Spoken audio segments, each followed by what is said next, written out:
নমস্কার। Speech on প্রসেসের প্রথম পর্বের প্রথম পর্যায়, importance of publication in theatre practice, এই বিষয়ে আজকে আমাদের সঙ্গে আছেন অভিক ভট্টাচার্য। অভিজ্ঞতা সম্পর্কে খানিকটা জানিয়ে নেওয়া ভালো, যে অনেক সবাই চেনে। অভিজ্ঞতা একটি থিয়েটার পত্রিকা করছে দীর্ঘদিন ধরে, ভাবনা থিয়েটার।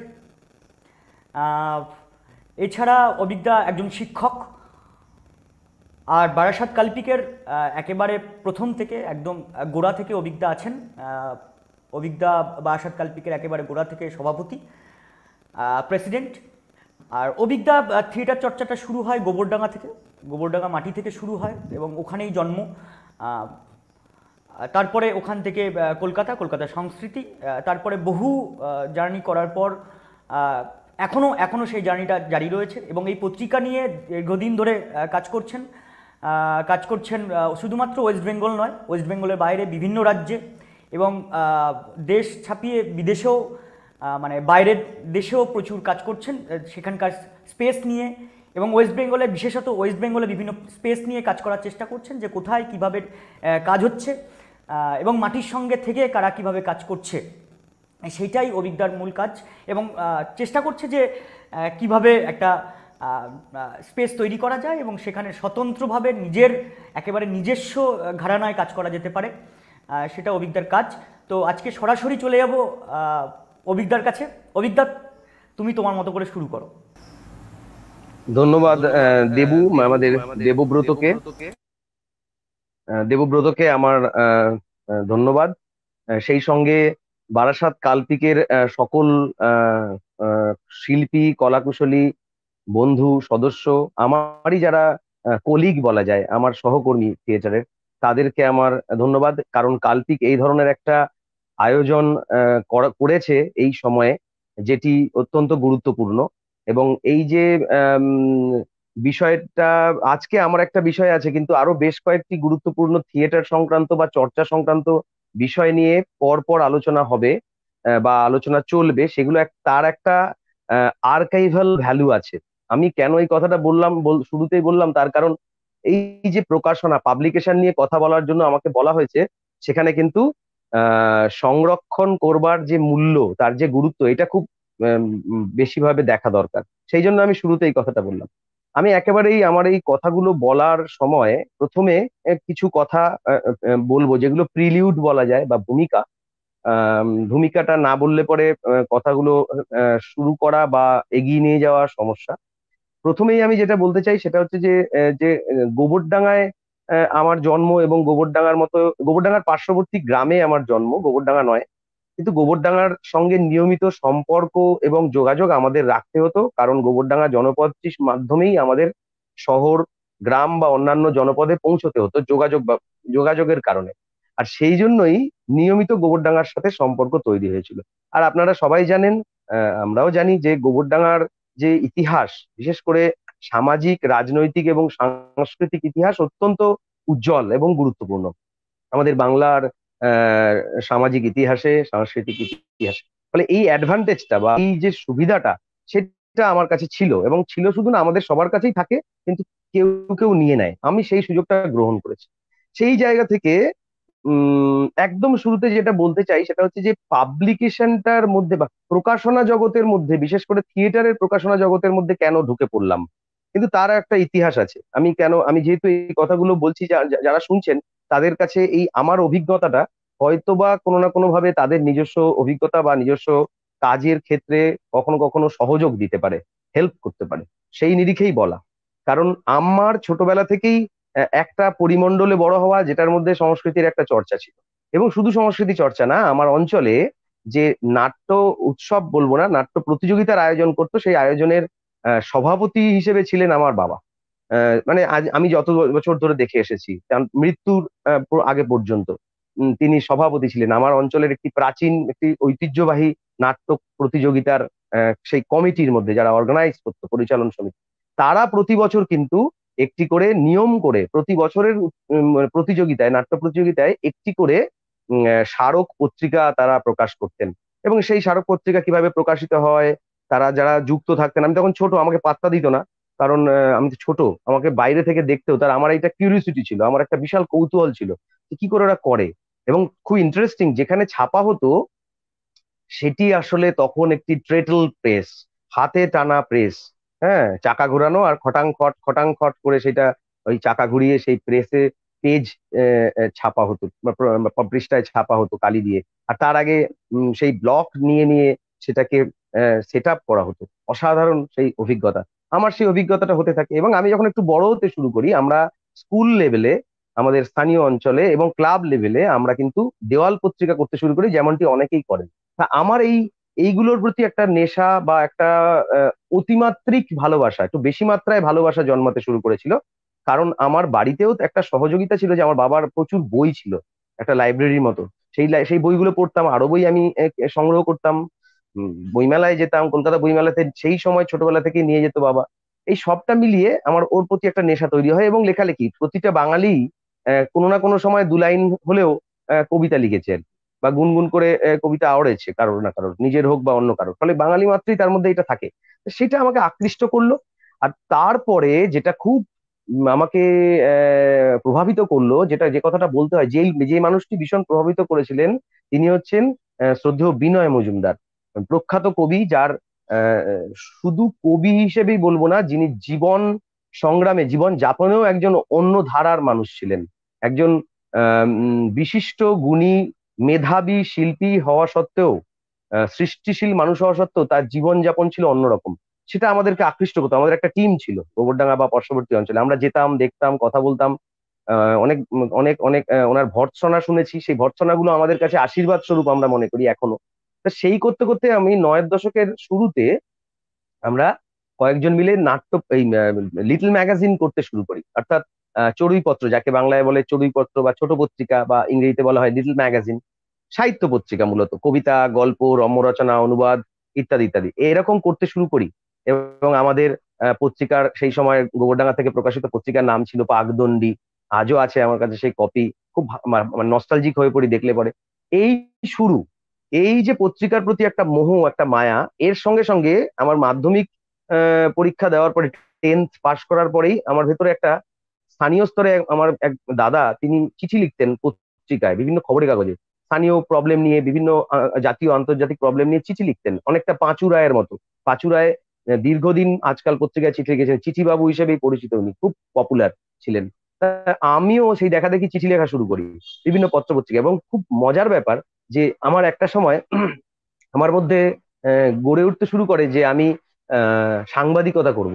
এবং সত্যি সত্যি হায়ার সেকেন্ডারি বা উচ্চ মাধ্যমিক পরীক্ষা দেওয়ার পর আমি যখন খাঁচার পাখি মতো সেই খাঁচা ছেড়ে আকাশে উঠতে পারলাম, অর্থাৎ গোবরডাঙ্গা থেকে কলকাতায় চলে আসলাম, সিটি কলেজে ভর্তি হলাম, অর্থাৎ আমি ছাড়া ছাড়া পেলাম, তখন আমি অনেকটা স্বাধীন হতে শুরু করলাম। এবং উচ্চ মাধ্যমিক পরীক্ষা পাশ করা মানে, একটা কলেজের স্টুডেন্ট হওয়া মানে, সেই সেই বয়সটা বুঝতে পারছেন যে তখন কিন্তু অনেক কিছুকে যাচাই করবার বয়স তৈরি হয়েছে, কোনো কিছুকে কোশ্চেন করার, জোরালো কোশ্চেন করার বয়স তৈরি হয়েছে, কোশ্চেনের অ্যান্সার না পেলে তাকে নিজের মতো করে যুক্তি দিয়ে বোঝার চেষ্টার বয়স শুরু হয়েছে। তখন কিন্তু আমার কাছে উত্তর চব্বিশ পরগনা জেলার সদরে বারাসাত থেকে একটি পত্রিকা প্রকাশিত হতো, গাঙ্গেয় বার্তা। সেখানে আমার নিয়মিত লেখার সুযোগ আসে। আমার আস্তে আস্তে ক্ষুদ্র স্বপ্ন যে একজন সাংবাদিক হব ইত্যাদি, এটা সব কেন যেন একটা সম্পূর্ণ হওয়ার পথে যাচ্ছিল। যদিও সেটা পরবর্তীকালে সেভাবে হয়নি ততটা, কিন্তু কিন্তু আহ আহ আমি এই যে প্র্যাকটিসটা করতে শুরু করলাম, পত্রিকায় লেখালেখি, স্থানীয় পত্রিকায় স্থানীয় বিষয় নিয়ে, তার সঙ্গে সঙ্গে আমার এবার মনে হতে শুরু করলো এবার একটুখানি অন্যভাবে, আরো বড়ভাবে ভাবতে থাকি। এবং খুব মজার ব্যাপার, একটা চিঠি লিখেছিলাম একটা প্রত্নতাত্ত্বিক একটা বস্তুকে নিয়ে, একটা স্থানীয় প্রত্নতাত্ত্বিক উপাদানকে নিয়ে চিঠি লিখেছিলাম আজকাল পত্রিকায়। সেটা সেই পত্রিকার কোনো একজন সম্পাদক, তিনি সেই বিভাগের, তিনি আমাকে ফোন করে বলেন যে আপনি লিখবেন। আমি সেখানেও ফ্রিল্যান্সিং করতে শুরু করি, এরকম করে বিভিন্ন পত্র পত্রিকায় ফ্রিল্যান্সিং করতে শুরু করি। তা সেইটা আমাকে একটা বিরাট জায়গা দিয়ে দিয়েছিল, আমাকে পত্রিকা প্রকাশ, পড়াশুনো করা ইত্যাদি নানান বিষয় নিয়ে আহ, বোঝার জন্য। আচ্ছা অভিজ্ঞা, আহ, আমি তো তুমি তো দীর্ঘদিন গোবরডাঙ্গা নকশা থিয়েটার করেছো এবং একটা সময় ওখানে তুমি সেক্রেটারি হিসেবেও ছিলে, বেশ কিছুদিন সামলেছো। তো এই এই থিয়েটার তোমাকে কিভাবে হেল্প করলো মানে এই পত্রিকায় আসার ক্ষেত্রে, মানে যেহেতু তুমি থিয়েটারে পত্রিকা করছো এই মুহূর্তে দাঁড়িয়ে, তো কিভাবে তুমি আসলে আর কি ওইখান থেকে প্রভাবিত হলে কি আদৌ, এবং কিংবা কিভাবে কি পরিমণ্ডলটা কিভাবে তোমার তৈরি হলো যে তুমি থিয়েটার নিয়ে কাজটা করবে, বল। হ্যাঁ, আমার আমার অ্যাকচুয়ালি থিয়েটার পত্রিকা দেখার শুরুটা কিন্তু অন্যভাবে। সেটা হচ্ছে আমার বাবার কাছে প্রতিটা সংখ্যা আসতো যে পত্রিকার, তার নাম শিল্পায়ন নাট্য পত্রিকা, গোবরডাঙ্গা থেকে প্রকাশিত শিল্পায়ন নাট্য পত্রিকা, একটি অসাধারণ পত্রিকা সেই সময়ের মতো করে যদি ভাবি, তৎকালীন সময়ে আমার কাছে একটি অসাধারণ পত্রিকা আমার বাবার কাছে আসতো। আমি ছোট, আমার বাবাকে দিত, তারা সাবস্ক্রাইবার করেছিল বাবাকে, বাবা দেখতো। আমি সেই ফাঁকে বাবার দেখা হয়ে গেলে আমি সেই পত্রিকাটা দেখতাম।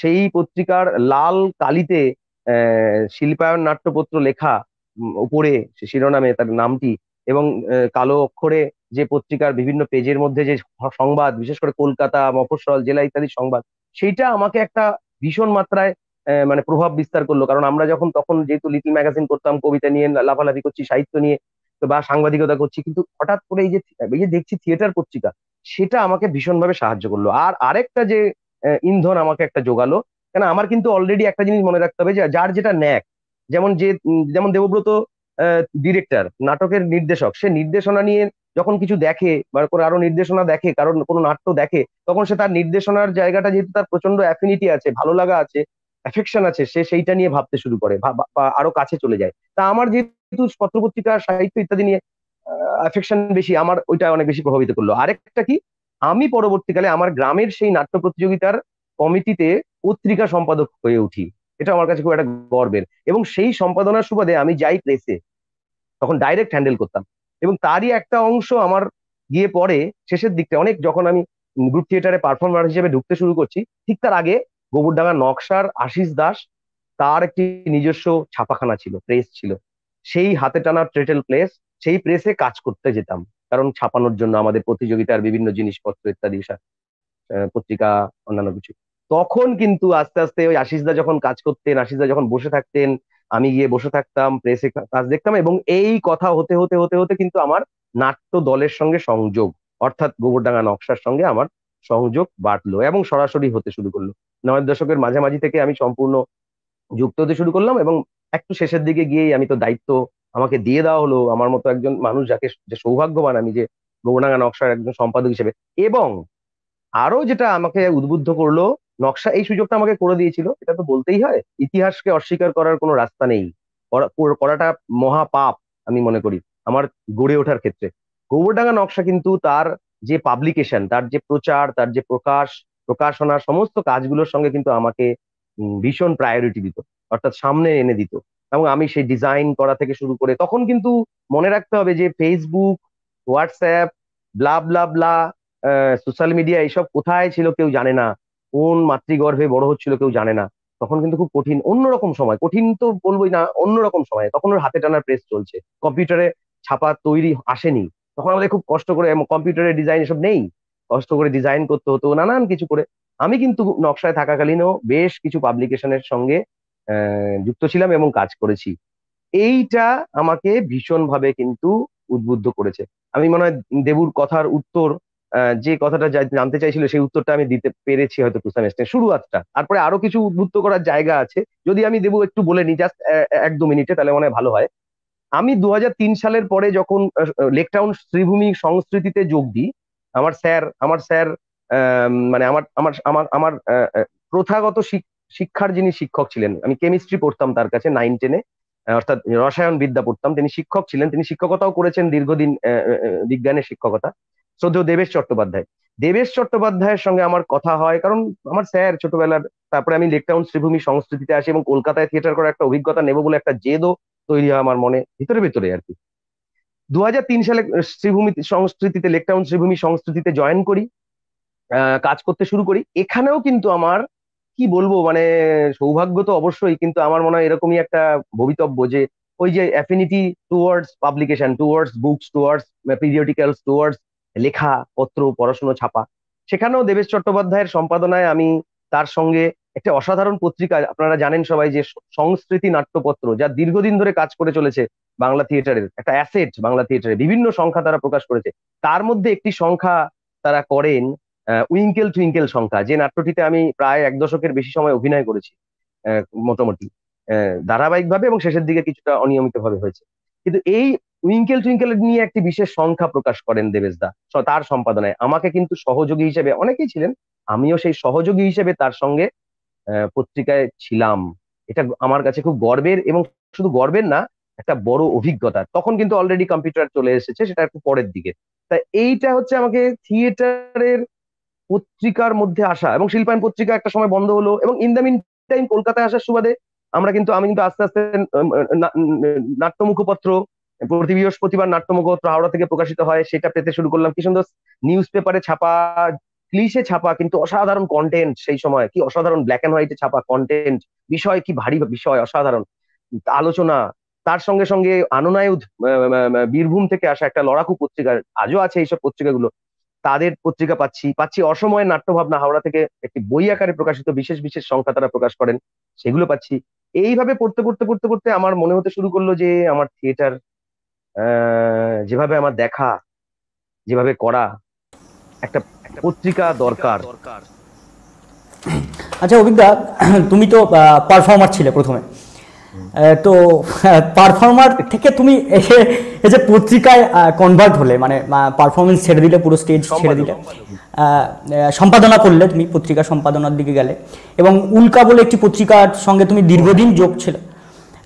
তো তোমার তোমার কি মনে হয়, উল্কার তো বিভিন্ন, আমি কিছু কিছু সংখ্যা পেয়েছিলাম হাতে, তো আমার যে কন্টেন্ট নিয়ে কাজ করা হয়েছিল এবং যে বিষয়, সেটা খুবই গুরুত্বপূর্ণ বলে মনে হয়েছিল আমার। মানে পরবর্তী সময় আমি যদিও পেয়েছি অনেক পরে। তো তোমার কি করে মনে হলো যে, মানে তুমি তো অন্য কিছু করে এই এই কাজগুলো করতে পারতে, যেমন ধরো আমি যখন আমি পত্রিকা না করে থিয়েটার করি, আমি মানে থিয়েটার মানে পারফরমেন্স করি, পারফরমেন্সের মাধ্যমে এইগুলো দেখানোর চেষ্টা করি বা বলার চেষ্টা করি। কিন্তু তোমার কেন কেন এই জায়গাটায় আসলে যে যে আমি পারফরমেন্স করব না, আমি পত্রিকা করব এবং আমি এই কন্টেন্ট, এই বিষয় ভিত্তিক কাজে লিপ্ত হব, এটা এটা কেন তোমার হঠাৎ করে মনে হলো কেন? মানে তুমি তো পারফর্মার ছিলে, সেখান থেকে এখানে আসলে। আমি দেবু, এইটা এইটা একটা বিরাট কোশ্চেন, কারণ কেউ করেনি আগে কখন। এটা এখন তাহলে মানে আমার রাজটা ওপেন করে দিতে হবে, একদম সোজা কথা, কারণ কনফেস করাটা খুব জরুরি আমাদের থিয়েটারে। আসার পূর্বেই এটা তো বলা প্রয়োজন আছে না? বলছি, আমি বলছি, হ্যাঁ, এটা শিওর সেটা শিওর। হচ্ছে যে উম, এটা সবার জীবনেই হয়, নানান ভাবে হয়, বিভিন্ন ভাবে হয়, এক একজন এক এক রকম ভাবে ওভারকাম করতে চেষ্টা করে, বা এক একজন এক এক রকম ভাবে সুইচ ওভার করে। এবং আরো একটা গুরুত্বপূর্ণ, প্রত্যেকেই তার মতো করে নিজেকে অভিযোজিত করার চেষ্টা করে। কারণ সে যদি ভালোবাসে কোনো স্ট্রিমকে, কোনো বিষয়কে, তাহলে সে কিন্তু নিজে থাকতে চায়, শেষ মুহূর্ত পর্যন্ত টিকে থাকতে চায়, যে কোনো ভাবেই অভিযোজিত করে। তা আমি তো থিয়েটার ছেড়ে দেইনি, আমি থিয়েটারের পেরিফেরির মধ্যে আছি, তার একটা স্ট্রিম নিয়ে ভীষণভাবে অবস্থান করছি। আমি যদি নিজে বলি যে হোল টাইম, তাহলে হোল টাইম আমি সেই স্ট্রিম, থিয়েটারের একটা শাখায়, সেটা অনেকটা জড়িত। কিন্তু কেন আমি আসলাম, যে প্রশ্নটা দেবু করলো, খুব গুরুত্বপূর্ণ। আমি অভিনয় করতাম, শুধু আমি অভিনয় করতাম না, দেবু নিজে জানে, আমার দল জানে, এবং আমার অনেকেই জানেন যে আমি লেদার ইনস্ট্রুমেন্ট প্রায় সবই বাজাতে পারি। শুধু ড্রামটা বাদ দিয়ে, আমি ড্রামটা প্র্যাকটিস করিনি কখনো, কিন্তু বাকি সমস্ত লেদার ইনস্ট্রুমেন্ট বাজাতে পারি। শুধু তাই না, মিউজিক্যাল সেন্সটুকু আমার সামান্য হলেও আছে। সেটা আমি অনেক নাটকে প্রয়োগ করারও চেষ্টা করেছি, নাট্য দলের নির্দেশকের সহযোগিতায় বা নিজের কোনো কোনো জায়গায়। তো এটাও তো করতে পারতাম। আমি তবলা শিখেছি, লেদার ইনস্ট্রুমেন্ট শেখা শুরু করেছি 1985 থেকে, 1985 সাল থেকে লাগাতার শিখেছি। তো এই যে এটা একটা আমার একটা ভেতরে একটা বৈশিষ্ট্য ছিল। তারপরে থিয়েটারে অভিনয় করা, বহু নাট্যে অভিনয় করেছি। কিন্তু আমার ভেতরে, আমি বলছিলাম না প্রথমের দিকে যে যে কথাগুলো বলছিলাম, যে আমার বরাবরই না, এই যে আমার লাইব্রেরি, বাবার লাইব্রেরি, আমার বই পড়া, আমার বাড়িতে প্রচুর খবরের কাগজ আসতো, টিল আমার এখনো 8টা খবরের কাগজ প্রতিদিন সকালবেলা ছুঁয়ে যেতে হয়, চোখ বুলিয়ে যেতে হয়, রাত্রিবেলা এসে সেটা বেশিক্ষণ ধরে পড়ি। যখন আমি যাতায়াত করতাম, এখন তো সারাদিনই পড়ছি। কিন্তু এইটা আমাকে উদ্বুদ্ধ করেছিল একটা কথা, একটা কারণ, আর সাংবাদিক হব, প্রতিবেদক হব, কথা তুলে ধরবো, লিখবো, লেখার কথা আসে, ভাষা কিছু তৈরি হয়েছে। বাবা রাজনীতি করতেন, বাবা অসাধারণ বক্তৃতা দিতেন, মানুষের সামনে বক্তৃতা যখন দিতেন, বাবা অসাধারণ বক্তৃতা দিতেন। সেইটা হয়তো কিছুটা প্রভাব বিস্তার করেছে, কথা বলার শক্তি, লেখার শক্তি। এটা যেমন একটা আছে, আরেকটা হচ্ছে যে আমি থিয়েটার করতাম, সাল পর্যন্ত আমি অভিনয় করেছি। 2014 সাল, 9-এর দশকের মাঝামাঝি থেকে 2014 সাল পর্যন্ত আমি অভিনয় করে গেছি একটানা দীর্ঘ বছর। কিন্তু ছাড়লাম কেন? কারণ একদম সোজা কথা হচ্ছে যে আমি কিন্তু আমি একজন পেশাদার থিয়েটার এর জন্যই, আমি কিন্তু একজন থিয়েটারের পেশাদারি ব্যক্তি নই নই আমার থিয়েটার করে সংসার প্রতিপালন হয় না। কারণ আমি একটি সরকার পোষিত, পশ্চিমবঙ্গ সরকার পোষিত একটা বিদ্যালয়ে শিক্ষকতা করি। সেইটাই আমার পেশা। অর্থাৎ আমার যদি জীবিকার কথা বলা হয়, তাহলে একটা বিদ্যালয়ের শিক্ষকতা, সে আমার শিক্ষকতার যে আমার যে সার্ভিস, সেখানে তার বিনিময়ে আমি অর্থ পাই, এবং সেই অর্থ আমার সংসার, আমার জীবন, আমার তার যাপন সমস্ত কিছুকে প্রতিপালন করে। তাহলে সেটা আমার মূল যে পেশার জায়গা। কিন্তু মনে রাখতে হবে যে একটা বিদ্যালয়ের শিক্ষকতার যে প্রাথমিক শর্তের যে প্রাথমিক সময়, সেটা হচ্ছে 6 ঘন্টা মূলত। সেই 6 থেকে 6.5 ঘন্টা, এর বাইরে একটা অন্য সময় পড়ে থাকে। এবং মজার ব্যাপার হচ্ছে যে শিক্ষাঙ্গনের সঙ্গে আর্ট এবং কালচারের একটা যোগাযোগ আছে, এটা আমার কাছে একটা অ্যাডভান্টেজ। আর আমি যখন পরীক্ষা দেওয়া বা বিভিন্নভাবে কোয়ালিফাই করা ইত্যাদি সমস্ত কিছু মিলিয়ে যখন আমি আমি যখন শিক্ষাঙ্গনে প্রবেশ করি শিক্ষক হিসেবে, তার আগে থেকে কিন্তু আমি থিয়েটার করি। ফলে থিয়েটার করা, অভিনয় করা, লেখালেখি করা, পত্রিকা করা, বা এই যে লিটল ম্যাগাজিন করা, এই সমস্তটা কিন্তু আমার আগে থেকেই করা। তখন আমার জীবন কখনোই কোনো পেশাদারি জায়গায় যায়নি। মানে এটা আমার কাছে একটা নেশার মতো ছিল, এখনো নেশা। আমি মনে করি যে কোনো কিছুতে পেশাদারিত্ব অর্জন করতে গেলে তার প্রাথমিক শর্ত হচ্ছে নেশাদারিত্ব। এই শব্দটা সাধারণত ব্যবহার হয় না, নেশাদারিত্ব। অর্থাৎ নেশারু হতে হয়, অর্থাৎ তার প্রতি বুঁদ হতে হয়। আমরা আনন্দে ভালোবেসে আবেশিত হয়ে, কারোর দ্বারা কোনোভাবে আবিষ্ট হয়ে আমরা ফিল্মে আসি, থিয়েটারে আসি, নৃত্যে আসি, সঙ্গীতে আসি, বাচিকে আসি, অঙ্কনে আসি, ভাস্কর্য শিল্পে আসি, ইত্যাদি ইত্যাদি, বা জিমনাস্টিক্সে আসি, বা খেলাধুলায় আসি, বা পলিটিক্সে আসি, কোনো না কোনো ভাবে আকর্ষিত হই, আনন্দ পেয়ে ভিতরে ভিতরে ভালোবেসে। তারপরে কিন্তু সেটা যদি ভালোবাসাটা একটা নেশার পর্যায়ে চলে যায়, তখন কিন্তু সেটা আস্তে আস্তে আস্তে কংক্রিটাইজ হয়। তারপরে সেটা পেশাদার হবে কি হবে না, সেটা তার পরিবেশ, পরিস্থিতি, অবস্থান, ঘটনা, অভিজ্ঞতার উপর দিয়ে যায়। ফলে আমার সেই সময়ে আমি 2000 সালে শিক্ষকতায় যোগদান করি। 20 বছর হলো, এই বছর 20 বছর, এবং এটা 21শে জুন 20 বছর হবে আমার। হতে চলেছে আর কি, জুন মাসে। এই 20 বছর আগে, তার আগে আমি থিয়েটার করি। তা থিয়েটার আমার নেশার জায়গা। কিন্তু ওই যে পেশাদারিত্বের জায়গা থেকে আমি যখন কাজ করতে শুরু করলাম, আমার কমিটমেন্ট থিয়েটারে যেরকম একটা 100%, শুধু না 200% কমিটমেন্ট আছে। আমার যে, যদি চাকুরি কেউ বলে, আমি ধরে নিলাম চাকুরি, যদি মার্জনা করে নিয়েও নেবেন, কিন্তু যদি আমার সেবাও বলবো না, আজকে এসব সেবা টেবা নেই বলছে যে, শিক্ষকতাটাও কিন্তু একটা কমিটমেন্টের জায়গা। সেখানেও কমিট করতে হয়, যতটা সম্ভব করতে হয়, করা উচিত। ছাত্রদের সঙ্গে, শিক্ষক মহলের সঙ্গে, আমার শিক্ষা অঙ্গনের সঙ্গে, এবং তার সিস্টেমের সঙ্গে, সরকারের সঙ্গে। সেই কমিটমেন্টের জায়গায়, যখন থিয়েটারের কমিটমেন্টের জায়গা আমি 100% বা সম্পূর্ণটা ফুলফিল করতে পারছি না দেখছি আমি, তখন আমার মনে হয়েছে আমি চিট করছি। তাদের প্রতি আমি ঠিকঠাক ব্যবহার করছি না, থিয়েটার নামক শিল্পের প্রতি ঠিকঠাক ব্যবহার করছি না। অর্থাৎ আমার সময় মতো রিহার্সাল রুমে প্রবেশ করা। যখন আমি শিক্ষকতা করতে শুরু করি, তখন 2000 সাল থেকে 2003 পর্যন্ত গোবরডাঙ্গা নকশায় ছিলাম, এবং মেজর টাইম 2003-এর পর থেকে মেজর টাইম আমি কাটিয়েছি সংস্কৃতিতে, যার বেশিরভাগ রিহার্সাল হতো আমাদের মানিকতলায়, কাশী বিশ্বনাথ মঞ্চে, এবং তার পরবর্তীতে বারাসাত কালপিকে আমি সময় দেই। কিন্তু আমি মনে করি যে সব জায়গাতেই যে থিয়েটারের যে রিহার্সালের যে ডিসিপ্লিনের যে কমিটমেন্ট, সেই কমিটমেন্টটা একজন পেশাদার অভিনেতার ক্ষেত্রে, পেশাদার মানে কিন্তু আমার, আবারও বলছি, উড়িয়ে দেবেন মাথা থেকে, আমি এতক্ষণ যে কথা বলছি অর্থনৈতিক পেশাদারিত্ব নয়। আমি আজও পর্যন্ত কোনো নাট্যদলে যত বছর ধরে অভিনয় করেছি, আমি একটি পয়সা অভিনয়ের পারপাসে নেইনি। যেখান থেকে আমি পয়সা পেতাম, সেখানে আমি পয়সা ফেরত দিয়ে এসেছি, অন রেকর্ড ফিরিয়েছি। কারণ আমি চাকরি করি একটা, আমার আমার পেশার জায়গাটা আলাদা, অর্থাৎ অর্থ আসে আমার স্বাবলম্বনের জন্য, কিন্তু আমার নেশা। কিন্তু কখনো কোনো নাট্যদল বলতে পারবে না যে আমি পেশাদারিত্বের আরো অন্যান্য সংজ্ঞায়, যে আরো গুরুত্বপূর্ণ সংজ্ঞাগুলো আছে, স্কিল, কমিটমেন্ট, তার মেধা, তার প্রজ্ঞা, তার প্রয়োগ, তার ইত্যাদির ক্ষেত্রে, সমস্ত ক্ষেত্রে সেটা কিন্তু আমি ফেল করিনি। কিন্তু যখন দেখলাম যে আমি কখনো কখনো আস্তে আস্তে আস্তে আস্তে আমার সময় অ্যাডজাস্ট করতে পারছি না, আমার থিয়েটারের জায়গায়, রিহার্সালের জায়গায়, বিশেষ করে অভিনয়ের ক্ষেত্রে, শো এর ক্ষেত্রে, তখন কিন্তু আমার মনে হতে শুরু করলো আমি অন্যান্যদেরকে আহ মানে কি বলবো, তাদের প্রতি আমি অবজ্ঞা করছি, তাদেরকে অপমান করছি আমি। এটা করা উচিত না। ফলে আমি কিন্তু নিজে মনে করলাম যে একটা এমন জায়গায় আসি যেটা আমি স্বাধীনভাবে কাজ করতে পারবো নিজের মতো। আচ্ছা আচ্ছা অভিজ্ঞতা, আমরা প্রায় সকলেই উড়িয়ে দিতে চেষ্টা করি যে আমাদের থিয়েটারে কোনো দায় আছে কি নেই, মানে এটা আমি জানি না তুমি কিভাবে দেখছো।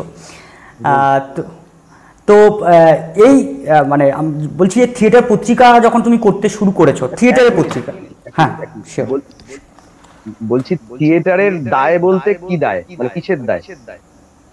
মানে দায় বলতে যে আমার কিছু দেওয়ার আছে, মানে আমার কিছু যেমন সামাজিকভাবে, অবশ্যই সামাজিকভাবে তো অবশ্যই। ঠিক আছে।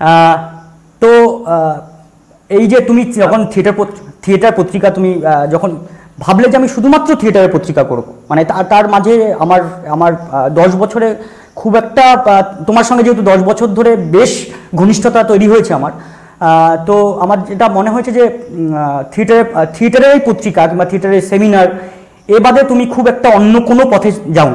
তো থিয়েটারের পত্রিকা কেন, মানে থিয়েটারেরই পত্রিকা কেন, এবং তুমি যেভাবে কাজটা করছো মানে শুধুমাত্র এইখানে নয়, তুমি মানে মফস্বলে ঘুরে কিছু স্টুডেন্টদের সঙ্গে কাজ করেছো, মানে তাদের পিএইচডি পেপার তুমি ছাপিয়েছো, এবং মানে শুধুমাত্র ওয়েস্ট বেঙ্গল না, ওয়েস্ট বেঙ্গলের বাইরেও বিভিন্ন স্টুডেন্টদের সঙ্গে তুমি কাজ করেছো এবং বিভিন্ন স্পেসে ঘুরেছো, সেই স্পেসগুলোকে নিয়ে লিখেছো। ওয়াই, কেন, মানে এই কাজটা তুমি করতে গেলে কেন?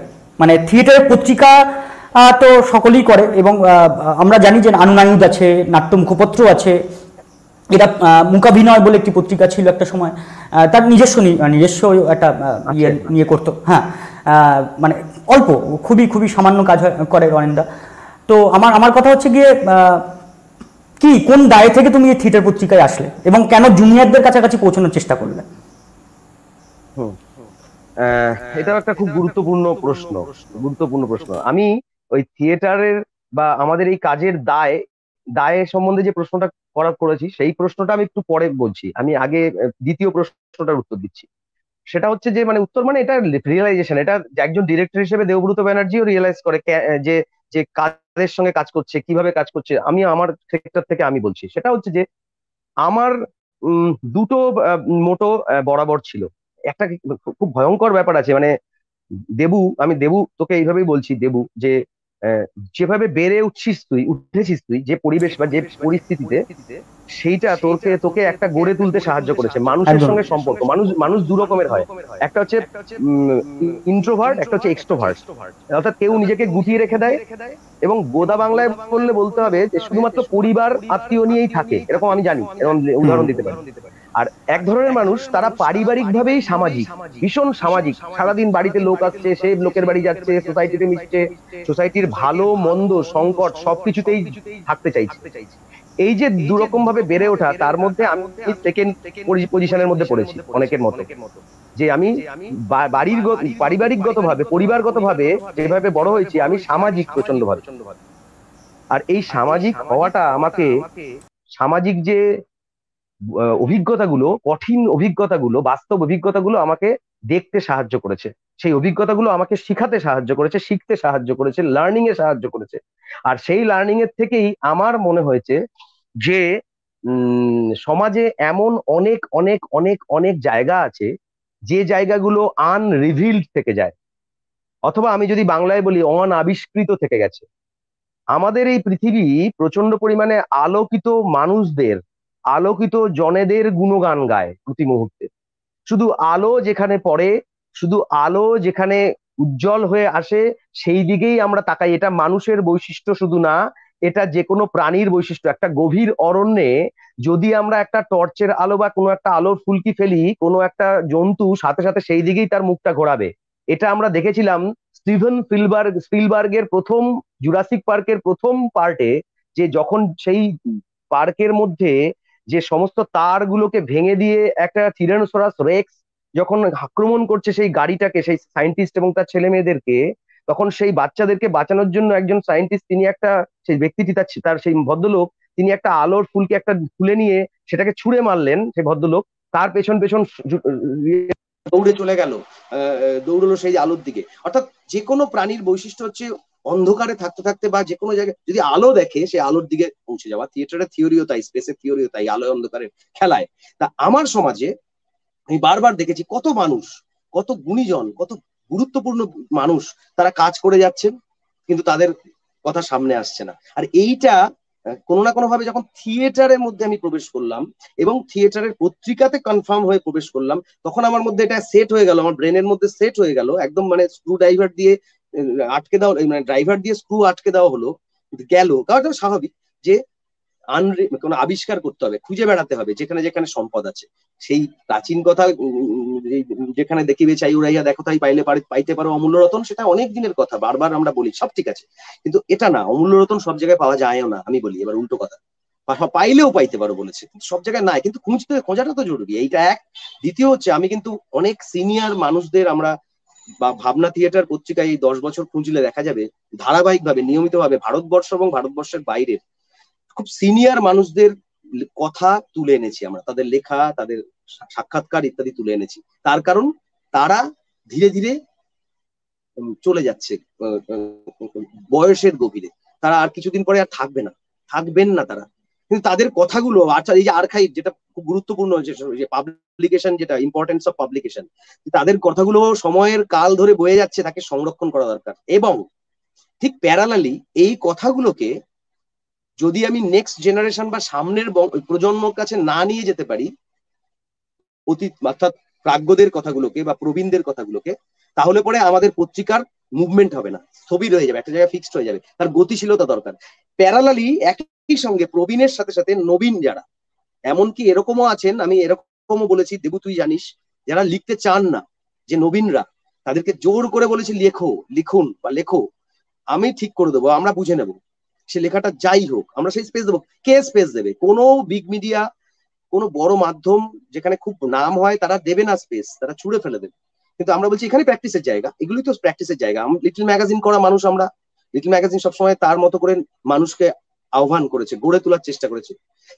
আমাদের থিয়েটার, ভাবনা থিয়েটার পত্রিকা কিন্তু নবীনকে আনছে এই কারণে, যে নবীনরা যদি প্যারালালি প্রবীণদের সঙ্গে লিখতে পারেন, তাদের কথা প্রকাশ করতে পারেন, তাহলে কিন্তু তারাও প্রবীণদের কথা দায়বদ্ধতার জায়গা থেকে দেখেন।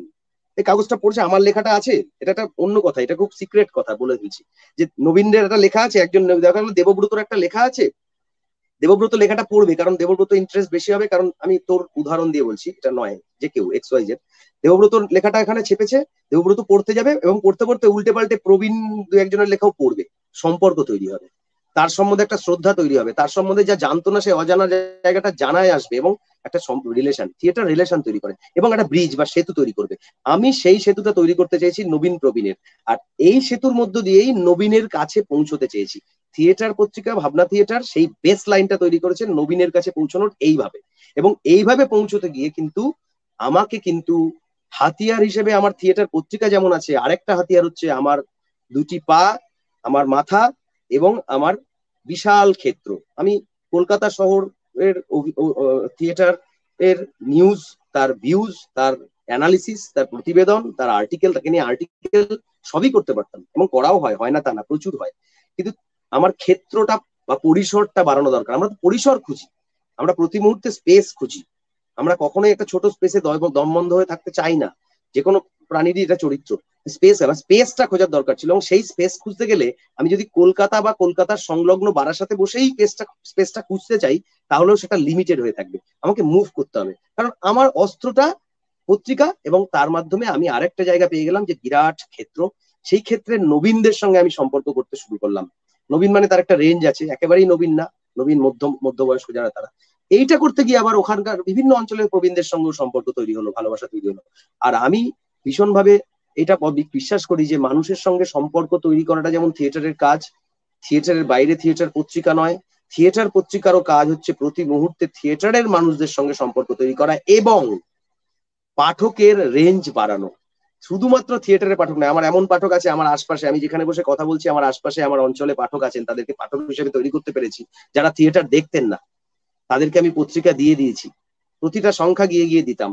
আজকে তারা দীর্ঘ 5 থেকে 7 বছর তারা পত্রিকা প্রকাশিত হলেই চেয়ে নেন, তারা কিন্তু থিয়েটারের দর্শকও নন বা ছিলেনও না, হয়তো এখন একটু একটু করে থিয়েটার দেখেন এই সুবাদে, কিন্তু তারা পাঠক হিসেবে এসেছেন, তারা পড়তে চান।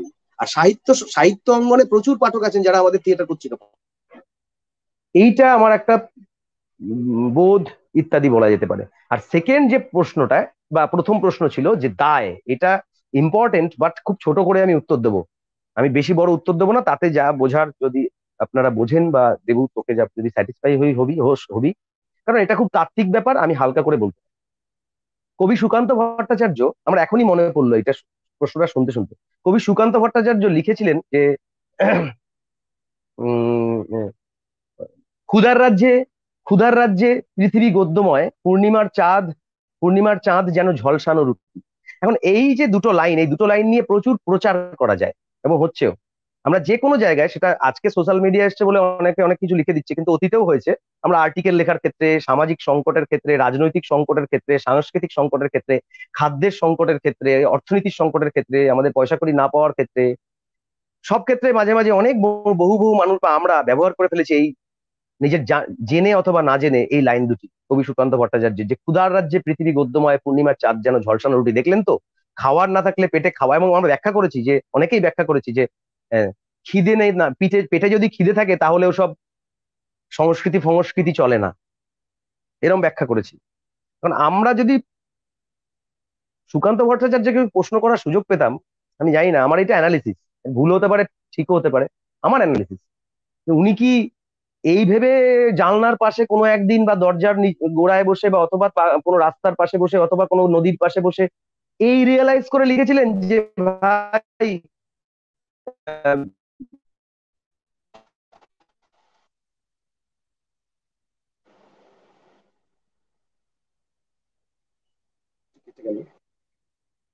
সুকান্ত ভট্টাচার্য কি এই রিয়েলাইজেশন থেকে লিখেছিলেন যে আমার পেটে ভাত নেই, তাই আমি কবিতা লিখতে পারবো কি পারবো না জানি না, তাই আমার অনুভূতিটা আমি লিখলাম?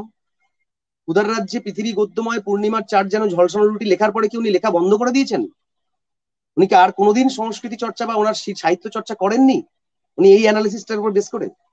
আমি কেন বলতে চাইছি যে এই লাইন দুটো কিন্তু অনেক অনেক অনেক শিল্প চর্চার অঙ্গনে দাবানল সৃষ্টি করেছে। সুকান্ত ভট্টাচার্য কিন্তু আগুন জ্বালিয়ে দেওয়ার জন্য এই লাইন দুটো যখন লিখছিলেন সেটা লেখেননি, ওটা ওনার অনুভূতিটা ওনার শিল্পের মধ্য দিয়ে প্রকাশ করেছিলেন। ভালো করে লক্ষ্য করলে দেখা যাবে যে পৃথিবীতে যে শিল্পকর্মগুলি প্রকাশিত হয়েছে, বা স্রষ্টা যে শিল্পকর্মগুলি সৃষ্টি করেছেন, সেই সৃষ্টিগুলো তার কনসাস, আনকনসাস, সাবকনসাস সমস্ত স্তর, মাইন্ডের সমস্ত বা ব্রেইনের সমস্ত স্তরগুলোকেই কিন্তু স্পর্শ করে গেছে। কখনোই শুধুমাত্র কনসাস মাইন্ডের তিনি এই কাজগুলো করেননি, যে সবটা ক্ষেত্রে উনি প্রি কনসাস হয়ে গেছেন বা সমস্তটাকে কনসিভ করে নিয়ে একদম কনসাসলি সৃষ্টি করতে করতে গেছেন, তা নয়। হয় সামাজিক পরিপ্রেক্ষিত তাকে সেই জায়গায় পৌঁছতে বাধ্য করেছে, বা সাংস্কৃতিক, রাজনৈতিক, পারিবারিক, তার ব্যক্তিগত অবস্থান, ব্যক্তির চিন্তা, সবটা মিলিয়ে সে সৃষ্টি করতে গেছে। কিন্তু তিনি কখনোই জানেননি তার রাগ, বিশেষ করে রাগ এবং ঘৃণা, বা কখনো কখনো আনন্দ, এই সমস্তটা তাকে সৃষ্টি করতে করতে গেছেন, কিন্তু সে কখনোই জানতে চাননি বা বোঝেননি যে আমি যদি বুঝে থাকেন, আমি মনে করবো তিনি সমস্যা, তার ক্ষেত্রে সমস্যা আছে। যে সৃষ্টির ক্ষেত্রে আমি বুঝবো যে এই কাজটা আমার বিপ্লব এনে দেবে, এই কাজটা সমাজ পরিবর্তন করে দেবে, তাই আমি সৃষ্টি করতে যাচ্ছি, সেটা হতে পারে না। কিন্তু দেখা যাচ্ছে যে প্রত্যেকের ক্ষেত্রে, যাদের ক্ষেত্রে এরকম ঘটেছে, স্পেশাল, ব্যতিক্রমী, যাদের কাজ পরবর্তীকালে আগুন জ্বালিয়েছে, দেখা যাচ্ছে তার সৃষ্টি হয়ে গেছে, সেটা হয়ে যাওয়ার পরে, এমনকি অনেকের ক্ষেত্রে অনেক পরে, সেই কাজ, সেই সৃষ্টি, সেই কাজ সমাজকে পরিবর্তনের হাতিয়ার বা দেশলাই কাঠি হিসেবে কাজ করেছে। তাহলে দায় কিন্তু সেই মুহূর্তে সেই শিল্পীর নয়। সামাজিক দায়বদ্ধতাটা কোন জায়গা থেকে? আমি কিন্তু আর্টের নানান সেক্টরের কথা বলছি না, আর্টের নানান সেক্টরে নানান রকমের ভাগ আছে। থিয়েটারের ক্ষেত্রে দায় হচ্ছে আর্ট এবং পিপল, অর্থাৎ দুদিকে দুটো পিপল, মাঝখানে আর্ট, দুদিকে দুই ধরনের পিপল, একদিকে হচ্ছে আর্টিস্ট, তারাও পিপল, জনগণ, আরেকদিকে হচ্ছে দর্শক, তারাও পিপল। এই দর্শক এবং শিল্পীর মাঝখানের ব্রিজ করছে আর্ট, এবং সেই ব্রিজটা যদি ঠিক মতো হয়, ব্রিজিংটা ঠিকঠাক মতো হয়, তাহলে পরে একটা শিল্প সৃষ্টি হয়, সেটা থেকে যায়। সেটা আমি জানি না, দেবব্রত জানে না, সেই শিল্পটা যে সৃষ্টি করলো নাটকটা, সেটা 50 বছর পরে গিয়ে দাবানল হয়ে যেতে পারে দায়বদ্ধতার জায়গা থেকে, তখন জানে না সে। তাহলে দায় সেই মুহূর্তে তার নেই, কিন্তু লং টার্ম সামাজিক ভাবে থাকতে পারে। দেবুর নাটক নিয়ে, এক মিনিট, দেবুর নাটক নিয়ে কোন রাজনৈতিক নেতা 30 বছর পরে তার রাজনৈতিক অস্ত্র করতে পারে, সে কি জানে? তার দায়টা কার ছিল? বলবে এটা কি দেবব্রত ছিল? স্রষ্টার দায় ছিল না, স্রষ্টার দায় ছিল শিল্প সৃষ্টি করা, নিজের মনে। হ্যাঁ, অভিজ্ঞতা বলছি যে মানে যেহেতু পাবলিকেশন, তো পাবলিকেশন, যে কোনো পাবলিকেশন মানে নাট্য পত্রিকা নয়, যে কোনো পত্রিকা কিংবা যে কোনো বই মানে কিভাবে থিয়েটারের মানুষকে কিংবা থিয়েটারে সহযোগিতা করতে পারে? মানে কি মনে হয় তোমার, যে একটা তো কোনো ভাবধারা থেকে তোমার এই কাজটা শুরু হয়েছিল, শুধুমাত্র নিজের ক্ষুধা নিবারণের জন্য নয়, আমার মনে হয় ব্যক্তিগতভাবে। নয়। হ্যাঁ, কিছু তো দেওয়ার আছে, তো কিভাবে সহযোগিতা করতে পারে? অ্যাকচুয়ালি আমি যদি বাংলা থিয়েটার বা ভারতীয় থিয়েটারের চর্চাটাকে ধরি, আমি বিশ্ব থিয়েটারের জায়গাটা আমি এই মুহূর্তে ততটা বলছি না, তবে এটা ঠিক যে ইউরোপীয় থিয়েটার বা ইউরোপীয় নাট্যচর্চা বা প্রাচীন যে নাট্যচর্চাগুলি, আমি একটা খুব ছোট করে বলি, আগে শুরুটা করি। সেটা হচ্ছে যে আমরা আগে কথা বলতাম, অর্থাৎ বলা এবং শোনা এর মধ্য দিয়ে আমরা মনে রাখতাম শ্রুতির মাধ্যমে।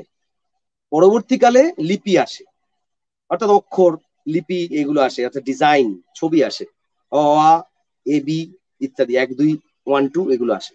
তখন আমরা লিখতে শুরু করলাম, অর্থাৎ পুঁথি শুরু হলো। আর সেই পুঁথির প্রাথমিক ভাগটা ছিল কিন্তু তালপাতা, আমাদের এখানে যেগুলো আমরা দেখেছি ইতিহাসভাবে, বিভিন্ন রকমের পাতা, খাদ বা বিভিন্ন রকমের ইত্যাদি, মানে কালির পদ্ধতি। তারপরে আসলো কাগজ, পাতা থেকে কাগজ তৈরি হলো, সেই কাগজের উপরে লেখা কালি দিয়ে ফিক্সড হলো আঁকাগুলো। তারপরে আসলো কিন্তু টাইপের পর আসলো কম্পিউটার। এরকম যদি আমরা দেখতে যাই, এখন অতীতে শুনে শুনে শুনে শুনে, অর্থাৎ আমার গুরুমশাই যে কথা আমাকে শুনিয়েছেন, সংস্কৃতির ক্ষেত্রেও তাই, শিক্ষার ক্ষেত্রেও তাই, অতীতে সেটাই আমি বহন করলাম, মনে রাখলাম। আমি আবার আমার পরবর্তী জেনারেশনের কাছে বা ছোটদের কাছে সেটা আমি বলে দিলাম, তারাও শুনে শুনে মনে রাখলো। এটা একটা পদ্ধতি ছিল। পরবর্তীকালে সেটা লিখিত রূপ হয়, আমরা যার যা বলেছি। আমাদের এই পত্রিকা কি, কেন, কি কারণে, এই প্রশ্নগুলো করলেই বোঝা যায়। যেমন একজন নাট্যকর্মীকে যখন ওয়ার্কশপ করি আমরা, বা তোরা যখন করিস, তখন একজন নবীশকে বা নবীন নাট্যকর্মীকে আমরা বলি যে তোমার নিজে প্রশ্ন করো, আমি কি, আমি কেন, আমি এখানে কেন, আমি কিসের জন্য থিয়েটারে কি করতে এসেছি, থিয়েটার থেকে কি পাই, কি পেতে চাই, বা থিয়েটারকে কি দিতে চাই, কেন থিয়েটারের সঙ্গে এলাম। পত্রিকার ক্ষেত্রেও তাই, কেন থিয়েটার পত্রিকা। তো আমি যদি ভারতীয় থিয়েটার, মানে আমাদের চর্চার একটা ইতিহাসের ধরি, তাতে খুব ইন্টারেস্টিং যে মানে আজ থেকে 125 বছর আগে আমাদের বাংলায় প্রথম নাট্য পত্রিকা তৈরি হচ্ছে। এটা 125 বছর আগে নাটকের জন্য নিজস্ব পত্রিকা তৈরি হচ্ছে। তাহলে তার আগে কি নাট্য চর্চা হতো না? অবশ্যই হতো। হাজার হাজার বছরের নাট্যচর্চার ইতিহাস, তার একটা লিপিবদ্ধকরণের পদ্ধতি ছিল। আমাদের বাংলারও একটা ইতিহাস আছে, কারণ বাংলা নিজস্ব লোকজ নাট্য চর্চা, বাংলার যে ক্লাসিক্যাল একটা টাচ, নিজস্ব যে স্পর্শ, ক্লাসিক্যাল থিয়েটার, ধ্রুপদী নাট্যচর্চা, বাংলা লোকজ নাট্যচর্চা বা লোকায়ত নাট্যচর্চা, এবং বাংলার আধুনিক নাট্যচর্চা। এবং সেখানে যদি আমরা ওই ভাগটা করি যে প্রাচীন, মধ্য এবং আধুনিক, তারও যে ধারাবাহিকতা একটা হাজার হাজার বছর, তার পদ্ধতিগতভাবে ছিল। কিন্তু ইন্টারেস্টিং ব্যাপার হচ্ছে যে নাট্য পত্রিকার এই যে কলকাতা শহরের প্রেসের মধ্য দিয়ে, টেকনোলজি, তখনকার টেকনোলজির মধ্য দিয়ে, হাতে টানা প্রেসের, নাট্য পত্রিকা শুধুমাত্র নাটকের কথা বলবে, তার দায়টা অনুভব করছে দীর্ঘদিন ধরে থিয়েটারের মানুষেরা, প্রকাশ পেল 1895 সালে, 125 বছর আগে। তার আগে কিন্তু থিয়েটারের নিউজ, থিয়েটারের ভিউজ, থিয়েটারের রিভিউজ, থিয়েটারের আলোচনা, সমালোচনা, এইগুলো কিন্তু প্রকাশ করার দায় নিত তৎকালীন দৈনিক, সাময়িকী বা সাপ্তাহিক, মাসিক ইত্যাদি পত্রিকা। সেগুলো পাঁচমিশালি পত্রিকা বা সংবাদ পত্রিকা বা কোনো অন্য কোনো সংস্কৃতি চর্চার পত্রিকা, চলচ্চিত্র পত্রিকা, এই চলচ্চিত্র বলছি, সাংস্কৃতিক চর্চা পত্রিকা। চলচ্চিত্র পত্রিকার ব্যাপারগুলো একটু অন্যরকম হয়। সাংস্কৃতিক চর্চা, সংস্কৃতি চর্চা, ডেইলি পত্রিকা, রাজনৈতিক খবর আছে, তার পাশে একটা জায়গায় একটা থিয়েটারের খবর ছাপলো, এটা চলতো। কিন্তু 1895 সালে অমরেন্দ্রনাথ দত্ত, শ্রদ্ধেয় অমরেন্দ্রনাথ দত্ত যে দায়িত্বটা নিলেন, একটা পাগলামি করলেন। সেই পাগলামি করতে গিয়ে উনি মনে করলেন যে একটা থিয়েটারের পত্রিকা দরকার। কেন মনে করেছিলেন? শুধু থিয়েটার পত্রিকা অমরেন্দ্রনাথ দত্ত করেননি, উনি সেই সময় তার থিয়েটার, অনেকের ক্ষেত্রেই সহযোগিতা করেছিলেন, পার্টিকুলারলি তার থিয়েটার, কিন্তু নাট্যচর্চা করতেন, অভিনয় করতেন, প্রডিউস করতেন, ডিরেকশন দিতেন, সবকিছু করতেন, টাকা ঢালতেন। তিনি পাবলিসিটির, আমরা যে পাবলিসিটির পাবলিকেশনের কথা বলছি, পাবলিক, পাবলিসিটি, পাবলিকেশন, এই শব্দগুলো ভীষণ তো গুরুত্বপূর্ণ এই আলোচনার মধ্যে। তাই পাবলিসিটির ক্ষেত্রে প্রচার পদ্ধতিটাও তার একটা ছিল ইউনিক প্রচার পদ্ধতি, সেই সময় তিনি করতেন। তিনি স্ক্রিনে দেখাতেন যে থিয়েটার কি হচ্ছে, মানে থিয়েটারের অ্যাডভার্টাইজমেন্ট, বিজ্ঞাপন, স্টারেদের নিয়ে। তখন স্টারেদেরও একটা ব্যাপার ছিল তৎকালীন, কিছু কিছু কিভাবে অর্থ, টিকিট কাটবেন, টিকিট কাটলে কি ছাড় আছে, কি সুযোগ আছে, এগুলোও তিনি দেখাতেন, অনেক আধুনিক ভাবে ভাবতেন তৎকালীন সময়, পত্রিকা করতেন। এই যে 1895 থেকে পত্রিকা শুরু হলো এবং তারপর চলতে শুরু করলো, চলতে চলতে চলতে চলতে আমাদের ভারতীয় নাট্যচর্চার বিভিন্ন স্টেটে, রাজ্যে, এবং বিশেষ করে আজকের যে ক্যাপিটাল দিল্লি, ভারতের রাজধানী দিল্লির যে নিজস্ব আর্কাইভ এবং ভারতের বিভিন্ন স্থানের প্রাচীন যে গ্রন্থাগার, সেগুলোকে একটু লক্ষ্য করলে দেখা যাবে যে থিয়েটারের পত্রিকা খুব অল্প হলেও পাওয়া যায়, নিজস্ব আর্কাইভ বাদ দিয়ে। এবারে এই পত্রিকাগুলোর করার কারণটা কি? আমি তো অনেক পরে, আমি অনেক ছোট, কিন্তু এই যে অতীত ইতিহাস একটা বিরাট। আমি এই প্রসঙ্গে একটি নাম এই মুহূর্তে করতে চাই, সেটা হচ্ছে যে নাট্যশোধ সংস্থান, যেটাকে যেখানে আমি নিজে যেতাম নিয়মিত ভাবে, এখন হয়তো সময় কম পাই, আমাকে সমৃদ্ধ করেছে। নাট্যশোধ সংস্থানের মতো একটি বিরাট আর্কাইভ, ইন্ডিয়ান থিয়েটার আর্কাইভ যাকে বলা হয়, মানে ভয়ঙ্কর ব্যাপার সেখানে। এটা কেন করেছে? তার কারণ দুটি, একটি হচ্ছে তাৎক্ষণিক আর একটি হচ্ছে দীর্ঘকালীন। এই নাট্যপত্রিকা করার কারণ, আমি এই জায়গাটায় জাস্ট আবার আসলাম, টুক করে চলে আসলাম ওইটুকু বলার পরে, যে তাৎক্ষণিক মানে হচ্ছে সেই মুহূর্তে যে ঘটনাটি ঘটছে, যে নাট্যচর্চাটি ঘটছে, যে প্রযোজনা সংগঠিত হচ্ছে, যে প্রযোজনার কলাকুশলীরা একটা রাসায়নিক বিক্রিয়া ঘটাচ্ছে, মানুষের কাছে যাচ্ছে, তাকে আরো একটু দ্রুত ত্বরান্বিত করা, পৌঁছে দেওয়া, বাংলা কথা প্রচার করা, পাবলিসিটি, ওই জন্য বলছি কথা। নাট্যপত্রিকা বা এই পত্রিকার কাজ হচ্ছে পাবলিসিটি, প্রাথমিকভাবে, হঠাৎ দ্রুত, এই মুহূর্তে যদি ভাবি, তাৎক্ষণিক হচ্ছে পাবলিসিটি। তাৎক্ষণিক মানে এক্ষুনি 1 মিনিটের কথা বলছি না, মানে আজকে কালকে পরশু 1 মাস একটা নাটকের পাবলিসিটি করছে, তার পুঙ্খানুপুঙ্খ বিবরণ দিচ্ছে, তাকে দর্শকের, সাধারণ মানুষের কাছে পৌঁছে দেওয়ার জন্য এবং তাকে আকর্ষণ করার চেষ্টা করছে। আর দীর্ঘকালীন কি? যে গবেষণার জন্য, সেটি সেই যে নাট্য দলের সম্বন্ধে লেখাটি ছাপা হয়েছিল সেই সময়, তার প্রয়োজনীয় গবেষণা, অথবা ভবিষ্যৎ ভবিষ্যৎ প্রজন্মের জন্য প্রয়োজনীয় গবেষণা, এবং আগামী দিনের ভাবিকালের মানুষেরা, শিল্পীরা, তারা যখন এসে অতীতকালের, চলে যাওয়া কালকে লক্ষ্য করতে চাইবে, জানতে চাইবে, জ্ঞান পিপাসু হতে চাইবে, তাদেরকে সেই জ্ঞান সরবরাহ করা, তাদেরকে সেই জ্ঞানের ভান্ডারে প্রবেশ করা। এই দুটো হচ্ছে বেসিক জায়গা যে কোনো পাবলিকেশনের, যে কোনো প্রকাশনার। আর এই যে দুটো বেসিক জায়গা, তাকে কংক্রিটাইজ করার জন্য যেটা দরকার, সেটা হচ্ছে একটা নাট্যপত্রিকার যেটা গুণ দরকার, সেটা হচ্ছে সময়ের সাথে ওতপ্রোতভাবে থাকা। আর আজ থেকে 30 বছর আগে হলে একটা কথা বলতাম, আমি যদি 30 বছর আগে সম্পাদক হতাম একরকমের কথা বলতাম, আজকের সময়ের সম্পাদক হিসেবে অন্য রকমের কথা বলবো। তার কারণ সময়টা দ্রুত পাল্টেছে। 1992 সালের পর থেকে ভারতীয় সংস্কৃতি, ভারতীয় সমাজ, ভারতীয় রাজনীতি একটা বিরাট লাফ দিয়েছে, লাফিয়ে গেছে, উল্লম্ফন হয়েছে, ভয়ঙ্কর উল্লম্ফন হয়েছে। অন্য ঢুকে গেছে, মার্কেট ক্যাপিটালিজমের একটা অন্য ছায়া এসেছে, মার্কেট ইকোনমি, বাজার অর্থনীতি ছেয়ে বসেছে, রঙিন অন্যায়িত সংস্কৃতি আমাদেরকে সবসময় হাতছানি দিচ্ছে, যার জন্য আমরা বারবার প্রভোক্ট হচ্ছি। আমিও সেই প্রভোকেশনের বাইরে নয়, একজন নাট্য পত্রিকার সম্পাদক হিসেবে আমিও মনে মনে পোষণ করি যে আমি একটা টাইমস এর মতো নাট্য পত্রিকা হবে, ভাবনা থিয়েটার, অ্যাটলিস্ট না হোক আমাদের যে ভারতের যে দ্য উইক বা ফ্রন্টলাইন যে পত্রিকাগুলো আমরা দেখি, সামাজিক রাজনৈতিক পত্রিকা, তার মতো করব আমরা, রঙিন ঝকঝকে, এরকম স্বপ্ন দেখতেই পারি, আমি এখনো স্বপ্ন দেখি। যার জন্য আমরা ট্যাবলয়েড থেকে আস্তে আস্তে ম্যাগাজিনে এসেছি 24 পাতা, সেটা আরো সমৃদ্ধ হবে। কিন্তু সেই সমৃদ্ধ হওয়ার পাশাপাশি মনে রাখতে হবে আজকের সময়টা না ভীষণ রকমের এই পণ্য সংস্কৃতির দুনিয়া, দেখনদারির দুনিয়া, সবাই তো প্রোডাক্ট। আমি দেবুকে মাপছি ওর কতটা ভ্যালু না কতটা দাম আছে, মূল্য না দাম আছে।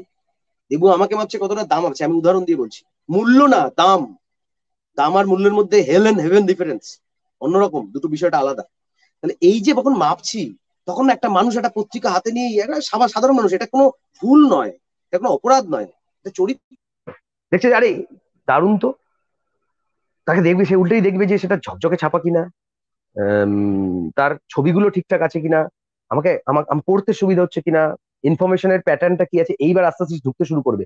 এটাকেও মাথায় রাখতে হবে, কিন্তু মনে রাখতে হবে যে ultimately in the long run তাৎক্ষণিকভাবে তিনি আকৃষ্ট হচ্ছেন। জাস্ট লাইক থিয়েটার কিন্তু দুটি কাজ করে, একটি বিনোদন, একটি চিন্তন। আমাদের পত্রিকাও তাই, প্রাথমিকভাবে যখন সে নাটক দেখছে মঞ্চে বসে, মঞ্চের সামনে বসে, হলে বসে, কোনো স্পেসে বসে উদ্বুদ্ধ হচ্ছে, হাসছে, কাঁদছে, মাথা নিচু করছে, চুল চাপড়াচ্ছে, চুল ছিঁড়ছে, রেগে যাচ্ছে, ঘাম হচ্ছে, চোখ লাল হয়ে যাচ্ছে, চোখ থেকে জল পড়ছে, তার মধ্যে বিনোদিত হচ্ছেন তিনি, তার মধ্যে বিনোদন তৈরি হচ্ছে, স্যাটিসফাই হচ্ছেন। তিনি যখন বাড়ি চলে যাচ্ছেন, বাড়ি চলে যেতে যেতে হাঁটতে হাঁটতে তিনি গভীরভাবে চিন্তা করছেন, পরবর্তীকালে তার জীবনে হয়তো কখনো প্রভাব বিস্তার করছে, এটা তার দীর্ঘকালীন অবস্থান, সেটা হচ্ছে চিন্তন। তাহলে থিয়েটার পত্রিকাও তাই, তাকে যখন আমি তাকে তার হাতে দেব, বিশেষ করে নবীন প্রজন্মের হাতে, চঞ্চল নবীন প্রজন্ম, নবীনরা সবসময় চঞ্চল হয় এবং অদ্ভুত হয়। আমরা অদ্ভুত, আমরা চঞ্চল, আমরা নূতন যৌবনেরই দূত। তাকে যখন দেবো, সে আগেই দেখে কি, ঠিক আছে দেখবো, হবে না, তাকে একটু তো আমাকে মোল্ড করতে হবে প্রাথমিকভাবে, সেই ইন্টেলেক্টটা রাখতে হবে। তারপরে সে যখন উল্টাতে উল্টাতে যাবে, পড়তে পড়তে যাবে, তখন সে প্রেমে পড়বে। এইটা আমাকে আজকের সময় দাঁড়িয়ে বেশি ভাবতে হচ্ছে, কারণ আজকে অনেক অন্যান্য পারিপার্শ্বিক জায়গা থেকে অনেক মিডিয়া ঢুকে পড়েছে, অনেক মিডিয়া ঢুকে পড়েছে, তার অপশন দিয়ে দিয়েছে, তার কালারফুল অপশন আছে এন্টারটেইন হওয়ার প্রাথমিকভাবে। তা এইখানে মাথায় রেখেও আমাকে দুভাবেই সময়ের সঙ্গে চলতে হবে, যাতে আমি অতীত এবং ভবিষ্যৎ দুটোকে লিঙ্ক করতে পারি। আচ্ছা, অভিজ্ঞ বলছি যে অনেক থিয়েটার, আমি একটা কথা বলি, অনেকক্ষণ কথা বললাম, হ্যাঁ বল। না নিশ্চয়ই, তো অনেকটা সময় দিচ্ছ। আমি বলতে বলতে চাইছি যে থিয়েটার প্র্যাকটিসের ক্ষেত্রে, মানে থিয়েটার প্র্যাকটিস যারা করছে, প্র্যাকটিশনার, তাদের ক্ষেত্রে থিয়েটারের পত্রিকা কিভাবে সহযোগিতা করতে পারে, তোমার কি মনে হয় যে একজন সম্পাদক হিসাবে? হ্যাঁ, মানে শুধুমাত্র কি ওই অতীতকে জানা, নাকি আরো আরো অন্য কিছু? না না না, আমি বলছি একটা গল্প দিয়ে, একটা ছোট গল্প ঘটনা দিয়ে বলি। একদম। হ্যাঁ, মানে আমাদের পরিচিত একজন নাট্যজন, তিনি নির্দেশনা দিয়েছেন একটা নাটকে। ও অতি সম্প্রতি বলবো না, সম্প্রতি, বেশ কিছু বছর, কয়েক বছর আগে। তা আমি সেই দিন, সেই প্রযোজনা হওয়ার পরে আমি সেই নির্দেশকের সঙ্গে বসবো মডারেটর হিসেবে ডিরেক্টরস মিটে। তা সেই ডিরেক্টরকে যখন বললাম, তিনি বলছেন যে না না না, আমি বলতে পারবো না, আমি বলতে পারবো না, না আমি কোনো কথা বলতে পারি না। নাটকটা ভালো, অবশ্যই নির্দেশনা দিয়েছেন, নাটকটা খুব ভালো নির্দেশনা দিয়েছিলেন সেই সময়। তখন আমার, এইটুকু একটা ছোট গল্প, গল্প বলবো না, একটা ঘটনা আমার তখন মনে হয়েছিল, এবং আমি বলেছিলাম যে দাদা, নামটা বলবো না, দাদা, আজকের সময় দাঁড়িয়ে এমনিতেই আমরা জানি যে একজন নির্দেশক মানে প্রাচীনকালের মাস্টার। মাস্টার মানে সে সবকিছুতে সে ছড়ি ঘোরাতে পারে, ছড়ি ঘোরানোর যোগ্যতা রাখে একজন নির্দেশক, অর্থাৎ অলরাউন্ডার। তিনি যখন সেট ডিজাইন করেন, তিনি যখন প্রপস ডিজাইন করা, কেউ যদি প্রপস ডিজাইন করেন তার তার নির্দেশনায়, কেউ যদি সেট ডিজাইন করেন তার নির্দেশনায়, কেউ যদি লাইট ডিজাইন করেন, সাউন্ড ডিজাইন করেন, সমস্ত কিছু তাকেই বলে করেন, তার সঙ্গে কনসাল্ট করে করেন, এবং তিনি মান্যতা দেন, এবং অর্থাৎ বোঝেন বলে। তাহলে তাকে যদি অলরাউন্ডার হতেই হয়, তাহলে আজকের সময় দাঁড়িয়ে একজন নির্দেশককে কিন্তু ডিরেক্টর মিটেও অংশগ্রহণ করতে হবে এবং কথা বলতে হবে। এটা আমি কেন বললাম, যে অতীতে, দীর্ঘ অতীতে, বা 50 বছর আগে, 70 বছর আগে, বা তারও আগেও যে থিয়েটারটা চলতো, সেখানে কিন্তু অনেক ক্ষেত্রে দেখা গেছে নির্দেশকরা বা নির্দেশকের বন্ধু বান্ধবরা বা সঙ্গে যারা এসেছিলেন উদ্বুদ্ধ হয়ে একসঙ্গে থিয়েটার করছেন, তারা কিন্তু শখে, নিতান্ত আনন্দের বশে থিয়েটার করতেন এবং সেটাই স্যাটিসফাই হয়ে যেতেন, ব্যাস, দ্যাটস অল। কিন্তু সময় যখন বদলেছে, থিয়েটার যখন আমার থিয়েটার, আমাদের বাংলা থিয়েটার, আগেও একদিন একটা জায়গায় বলছিলাম যে আমার বাংলা থিয়েটার যখন বিশ্ব থিয়েটারকে দেখতে শুরু করেছে, বিশ্ব থিয়েটারের কাছাকাছি পৌঁছতে শুরু করেছে, অনেক রকমের ইনফরমেশন পাচ্ছে এবং তাতে উদ্বুদ্ধ হচ্ছে, মানে মোটিভেটেড হচ্ছে, আবার কখনো মোটিভেটেড হচ্ছেও না, ফ্রাস্ট্রেটেড হচ্ছে, সবটা মিলিয়ে, সবটাই তো থাকে, ফ্রাস্ট্রেশনটাও খুব ইম্পর্টেন্ট। তখন কিন্তু আমরা সেটাকে গ্রহণ করার চেষ্টা করছি, নেগেটিভিটিটাকেও গ্রহণ করার চেষ্টা করি খুব কিউরিসিটি নিয়ে। আরে এটা নেগেটিভ বলছে, দেখি তো, শুনি তো, পড়ি তো। তখন ছিল পড়া, এখন তো দেখা যায় অনেক তাড়াতাড়ি। আবার পজিটিভিটিটাকেও নেওয়ার চেষ্টা করি উদ্দীপিত হওয়ার জন্য। আমার কাছে কিন্তু নেগেটিভিটিও আমাকে উদ্দীপ্ত করে, অনেকের কাছেই করে। খুব ইন্টারেস্টিং না, নেগেটিভ গুলোকে আমরা সবসময় হতাশা বলে না, তা না। তাহলে এই যে এত কিছু আসছে, তাকে তো গ্রহণ করতে হবে। এবং প্যারালালি একজন থিয়েটার ডিরেক্টর যেমন রাজনীতির খবর রাখবেন, তার সমাজের খবর রাখবেন, তার স্থানীয় অঞ্চলের খবর রাখবেন, তিনি গ্লোবাল হবেন, অর্থাৎ দূরেরও খবর রাখবেন, ইউরোপের প্রাচ্যের হয়ে বসে পাশ্চাত্যের খবর রাখবেন, সাহিত্যের খবর রাখবেন, খেলাধুলার খবর রাখবেন, চেষ্টা করবেন, রাখবেন মানে চেষ্টা করবেন, শিল্পকলার খবর রাখবেন, কবিতা কি লেখা হচ্ছে, কি ধরনের কবিতা পড়ছে, সেই কবিতা কিরকম, তা কি ভাষা, সময়ের ভাষা কি বলছে, সেই ভাষা আমাকে কিভাবে সমৃদ্ধ করে। একজন চিত্রকর সেই চিত্র কিভাবে তার রং ব্যবহার করেন, তার ডেপথ কি, তার রঙের ঘনত্ব কি, তার রঙের মিশেলের মধ্যে কি কি রং ব্যবহৃত হয়, কেন ব্যবহৃত হয়, সময়ের সঙ্গে সেই মানেগুলো আসছে কিনা। আমি চেষ্টা করি আমার মতো করে, মানে করবেন একজন নির্দেশক, কারণ তার তো লাগে রং, রং লাগে, শব্দ লাগে, ছবি লাগে, সাউন্ড লাগে, মিউজিক লাগে, বডি লাগে, এক্সপ্রেশন লাগে। তাহলে সেই মানুষটাকে যদি সেইভাবে সমৃদ্ধ হতে চান, তাহলে তার কাছে রেডি রেকনার হিসেবে, একদম সোজা এই শব্দটা ব্যবহার হচ্ছে, রেডি রেকনার, একদম এই তরতাজা হাতে ভাজা জিনিস যাকে বলে আর কি, রেডি রেকনার আমি পেলে অ্যাট এ গ্লান্স। যেমন আমাদের এখন বন্ধু মলয়দা করে যে কাজটা, ইলোরা, রেডি রেকনার, হাতে হাতে হাতের সামনেই উল্টে নিলাম। এটাও তো একটা থিয়েটারের ইনফরমেশন দেওয়ার কাজ। থিয়েটার পত্রিকা কিন্তু সেই নাট্যজন, নাট্যকর্মী, নাট্য নির্দেশকদেরকে সেটা সমৃদ্ধ করে। কিন্তু এখনই তুই কোনো প্রশ্ন করে বসবি, তাই আমি তাড়াতাড়ি বলতে চাইছি যে আমি হতাশ, অনেক ক্ষেত্রেই হতাশ, যদিও সেই হতাশা আমাকে গ্রাস করে না, আমার কাজ আমরা করে যাবই, আমাদের কাজ আমি তো করবোই। আমি হতাশ এইভাবে যে আমাদের পত্রিকাও অনেকে গ্রহণ করে, কিন্তু সামগ্রিকভাবে সেই পত্রিকা পড়ে ফেলা, একটা পত্রিকা, আমাদের মত পত্রিকা যেগুলো, সেগুলো পড়তে সময় লাগে বড়জোর 1.5 থেকে 2 ঘন্টা ম্যাক্সিমাম, যদি হেসে খেলে পড়ি আমরা, সেটাও পড়ে না, সেটাও পড়ে না বহু বহু নাট্যজন, নাট্য ব্যক্তিত্বরাও। এবং আমি এমনও নাট্য ব্যক্তিত্বকে জানি, স্টার নাট্য ব্যক্তিত্বকে, যিনি আমার পত্রিকাটা যাকে দিয়েছি, তিনি ভুলে হোক আর গুলে হোক ফেলে চলে গেছেন। আমি দেখছি, কষ্ট পেয়েছি। আমি মনে করেছি উনি অনেক জেনে গেছেন। নবীন প্রজন্মের মধ্যে, আমি আরেকটু বলবো, আর 1 মিনিট হয়তো বলবো এইটা ব্যাপারে। নবীন প্রজন্মের মধ্যে আমি বহু নাট্য জনেদের দেখেছি, তরুণ, তার মধ্যে তোরাও আছিস, তারা কিন্তু ভীষণ সিরিয়াস, খুব কম।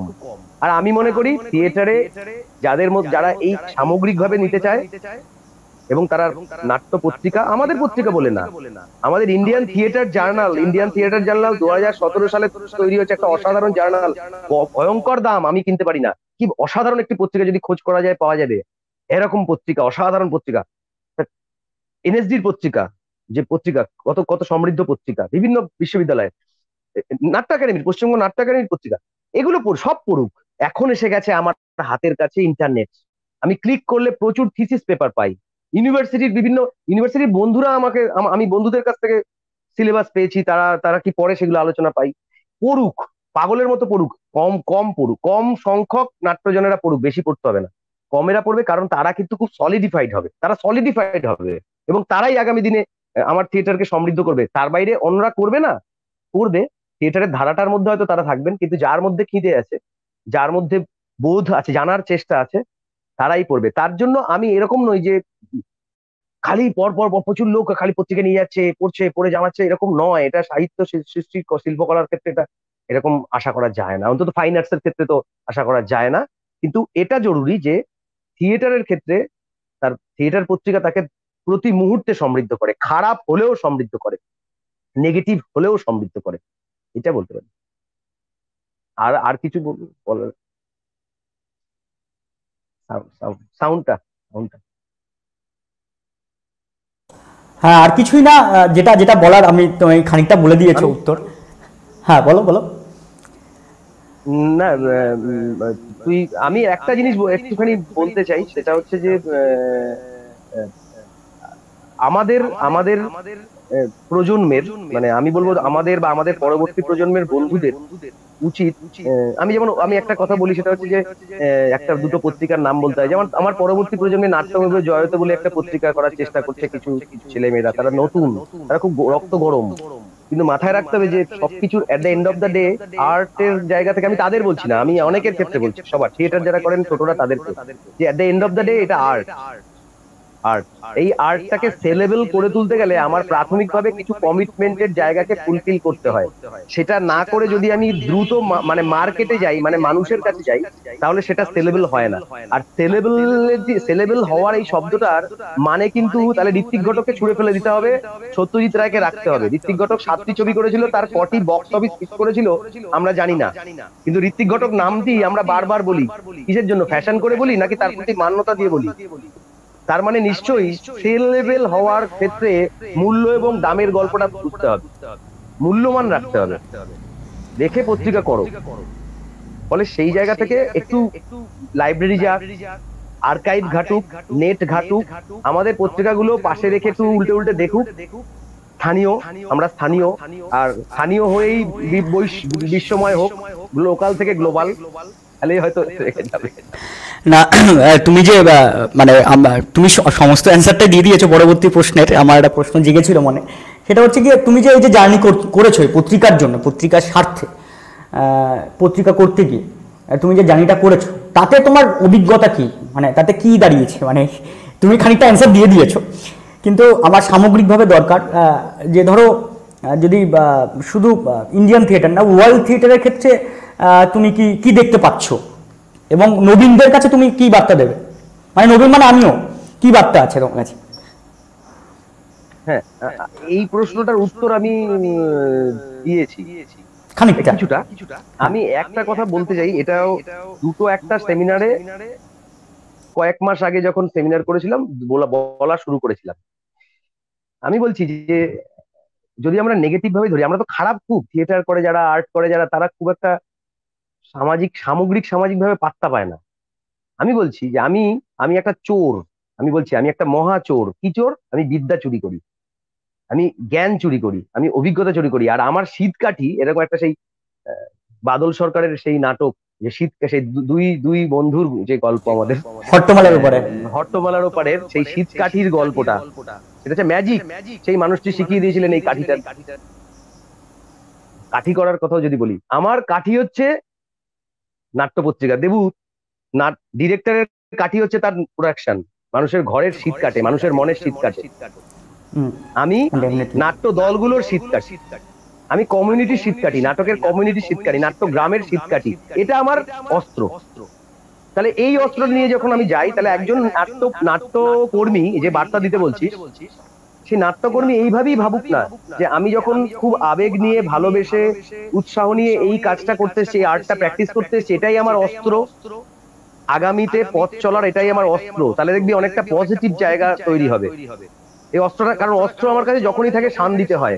একটা রিভলভার থাকলে বা একটা কোনো পিস্তল থাকলে সেটাকে মাঝে মাঝে তেল দিতে হয়, তাকে ঘষে মেজে ঠিক করতে হয়। আর প্রাচীন মানুষ অস্ত্রটাকে শান দিতেন, মানে ওই পাথরকে। তাহলে মাথাটা হচ্ছে আমার অস্ত্র, আমার এই কাজটা অস্ত্র। এই অস্ত্রগুলোকে আমি ব্যবহার করতে চাই। ব্যবহার করলে সেই অস্ত্র আমাকে ফিডব্যাক দেবে, আমাকে তার প্রাপ্য কিছু তুলে দেবেই, কম হোক বেশি হোক। কিন্তু আমি দীর্ঘদিন ধরে যদি সেইটা ব্যবহার করি কমিউনিটির মধ্যে, এবং তার মাধ্যমে যদি আমি মানুষের কাছে পৌঁছতে পারি আমার কাজ নিয়ে, আমাদের কাজ নিয়ে, তাহলে কিন্তু তার একটা এফেক্ট সেই যে কোনো নাট্যকর্মী পাবেন। কিন্তু অভিজ্ঞতা যদি বলিস, অভিজ্ঞতা ভালো না বাংলা থিয়েটারে, আগেই বলেছি।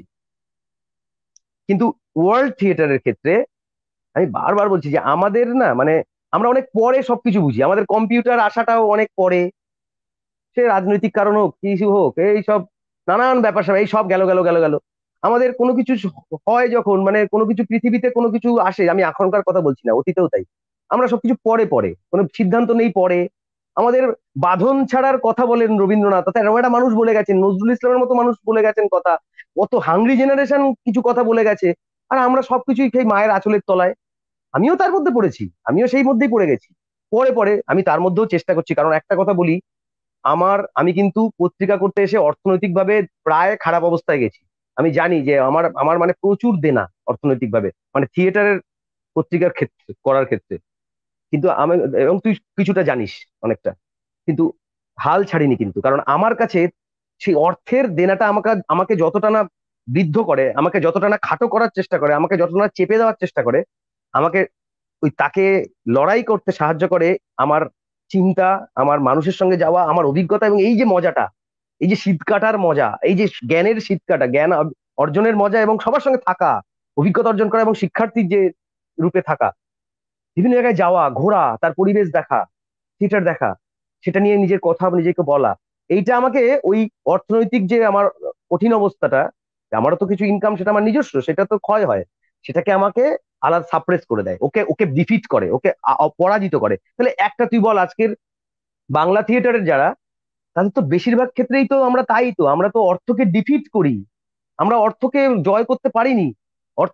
অর্থনৈতিক পরাধীনতা, অর্থনৈতিক যে ক্ষতি, ক্ষয়, অর্থনৈতিক যে দুশ্চিন্তা আমাদেরকে বারবার ক্ষয় করতে থাকে, আমরা তাকে সাপ্রেস করি, তাকে পদদলিত করে আমরা শিল্পীরা, আমাদের যে থিয়েটারের, বাংলা থিয়েটার, তারা উঠতে চায়। এইটা যদি হয় চিন্তা, তাহলে তো অনেক পজিটিভ, তাহলে তো অনেক পজিটিভ। বিশ্ব থিয়েটারে কিন্তু এইটা বারবার দেখা গেছে, বাংলা থিয়েটারে দেখা যায়নি তা না। লোকশিল্পীদের ক্ষেত্রে এটা বেশি দেখতে পাওয়া যায়। এটা আমি আগেও তোর সঙ্গে কোনো একটা আলোচনায়, কখনো ডিসকাশনে আমরা বলেছি, আমরা করেছিও। লোকশিল্পীরা কিন্তু এত ডিমান্ডফুল হন না, তারা তাদের শিল্প চর্চা করে যান তাদের মতো করে। তাদের অন্যান্য ডিমান্ড, পার্থিব ডিমান্ডের জায়গাগুলো কিন্তু খুব ব্যালেন্স থাকে, তারা সেটাকে মাথাতেই আনেন না, বেঁচে থাকার তাগিদের জায়গাটুকু ছাড়া, ন্যূনতম বেঁচে থাকার তাগিদের জায়গাটুকু ছাড়া। অর্থাৎ প্রায়োরিটি, আমি প্রায়োরিটি কাকে দেবো? শিল্পকে প্রাথমিক প্রায়োরিটি দেবো, নাকি অর্থকে প্রাথমিক প্রাথমিক লাইভলিহুডের যে প্রাচুর্য তাকে প্রায়োরিটি দেবো? সেইটা খুব ইম্পর্টেন্ট। আর দীক্ষা, ভিক্ষা, প্রজ্ঞা, দক্ষতা, অধ্যবসায়, ধৈর্য, এটা খুব জরুরি। ধৈর্য না ধরলে হবে না। তাহলে সেখান থেকে আমি বার্তা দেবো যে নিজেকে সমস্ত যে জায়গা থেকে পারদর্শী করার এবং হতাশ না হওয়া। এ তো হাজার হাজার বছর ধরে হয়ে এসেছে, এ খেতে পায়নি শিল্পীরা। রাষ্ট্র তার বদান্যতায় ওই যেটুকু চালিয়েছে, আজও চলছে। সে কালিদাসের আমলেও ঘটনা। বেশ, আমাদের আলোচনা শেষের পথে, একেবারেই শেষ। তো বারাসাত কাল্পিকের পক্ষ থেকে তোমাকে ধন্যবাদ। তোমার কিছু বলার আছে? না বল, আমি লাস্টে একটা কথা বলবো, তুই বলার পরে একটু বল। শেষ আমি একটা একটা হ্যাঁ, বলো একটা কথা ছোট করে বলতে চাই, সেটা হচ্ছে যে থিয়েটার, আমাদের চারপাশে যত কমিউনিকেটিং মিডিয়া আছে তাদের মধ্যে সব থেকে প্রাচীন কমিউনিকেটিং মিডিয়া হচ্ছে থিয়েটার। তাই সবার কাছে আমার করজোড়ে আবেদন, আমি থিয়েটার আগামী দিনে থাকি না থাকি কিছু যায় আসে না, যারা থিয়েটার করবেন, আর্ট প্র্যাকটিসে কমিউনিকেট করার চেষ্টা করবেন সোসাইটির সঙ্গে। এইটা মাথায় রাখুন যে নিজেকে সংযুক্ত করে রাখুন। মানে সোসাইটি মানে হচ্ছে দর্শক, প্রাথমিকভাবে দর্শক। এইটা খুব ইম্পর্টেন্ট যে আমি দর্শকের সঙ্গে নিজের চিন্তা ভাবনাকে ইথারে, উইদাউট তার, উইদাউট কোনো কয়েল, কিভাবে ইথারে, যেমন মোবাইলে কথা হয়, ইথারে কিভাবে পৌঁছে দিচ্ছি সেই দর্শকের মাথায়, আমার সামনে যিনি বসে আছেন, আর তিনি কিভাবে আমাকে রিয়াকশন দিচ্ছেন, সুন্দর হয়ে যাচ্ছে উইদাউট এনি তার, কোন রকম তার ছাড়া, তার বিহীন ভাবে, তখনই সাকসেসফুল হবেন। এইটা যেন প্রতি মুহূর্তে করা দরকার। থিয়েটার নয়, সব ক্ষেত্রে, সব আর্টে, সব ক্ষেত্রে। এমনকি একজন পলিটিশিয়ানও যদি এটা করেন, তিনি সাকসেসফুল হবেন। কোনো মানুষ কখনোই তার কাছ থেকে অন্যান্য কিছু চায় না, শুধু চায় তার সংযোগ, শুধু সংযোগ। যে ভালো সংযোগকারী সে অনেক বেশি, পপুলার কথাটা বলছি না, অনেক বেশি মাইনে রাখে, অনেক বেশি মূল্যবান। ঠিক আছে?